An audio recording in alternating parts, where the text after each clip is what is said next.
nitwa Kayitare Charles, nkaba ndi umunyarwanda, nkaba ndi umucuruzi, nkaba ncuruza Nyabugogo Kundagara, yanditwa Kundagara, nkaba ncuruza amapine ya occasion, nkavangamo n'amapine mashyashya. Ahangaha mureba ni iduka ryacu ryitwa Kaivan Limited. Ahangaha niho twakira abakiriya bacu. Ahangaha turi kureba, ahangaha ni ahantu ducuruza amapine y'ubwoko bwinshi, amasize atandukanye. Iyi ni stock. Ahangaha niho twakira abantu. Dufite produit nyinshi, produit zacu zitandukanye.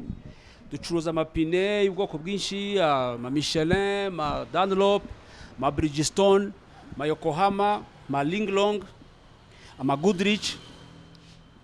Aba customer dufite batandukanye n'abantu batugurira, bafite amamodoka y'amajipe, amamodoka y'amavoiture, kandi bose tuha service nziza kandi service ishimishije.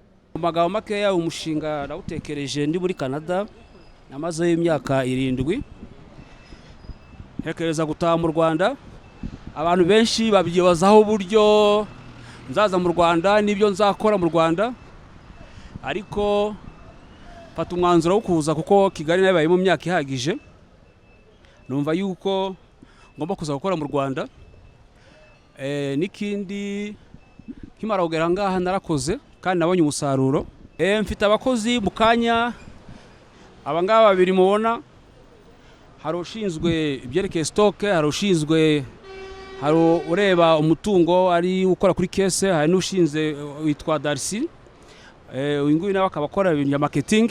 Abasore 3 badufasha akazi mu gufunga amapine hano, nabo bakaba bahari. Aba bose n'abakozi badufasha mu kazi hano, uburyo bw'umutekano wo kurinda abakiriya bacu no kurinda abantu baducungira ibintu.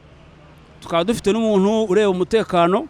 Abenshi bakunda kwibaza yuko amapine ya occasion atari ibibazo, atari meza, ariko ndabizeza yuko amapine ya occasion ni meza kandi muzaze kandi tuzabakira neza. Natangiriye ncuruza amapine mvana muri Canada, ahantu mu mujyi witwa Quebec City, ariko akamara igihe kirekire, akamara container kamara amezi 3 kugera i Kigali.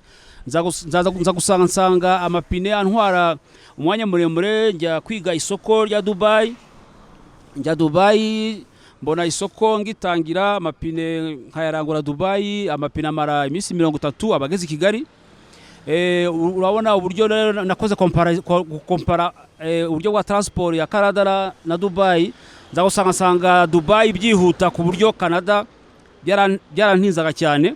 Banyita Dominique. Gufunga amapine niko kazi kanjye, wamazemo imyaka 3. Inama naho gubyiguko ugushyira agapira hasi bagakora, kuko n'ubundi kugira ngo icyo ugereho bisaba gukora. Naguze ikibanza banyita Mahezone. Ni izina ry'agahimbano nyine bitewe n'uburyo nkunda ikigori cyane. Banshimiyimana Manase, nkaba nkora hano Kundagara. Mu buzima busanzwe ndi umupineri. Umupineri ni ukuvuga ngo ni igihe imodoka ikeneye amapine. Akazi kanjye ni ukufata ya mapine ashaje nkayakuramo, narangiza nkashyiramo amapine mashyashya cyangwa se occasion, kuko hano ducuruza ama occasion, nkongera nkayasubiza ku modoka, yarangiza ikagenda neza nta kibazo. Ngiye mbimazemo imyaka 3.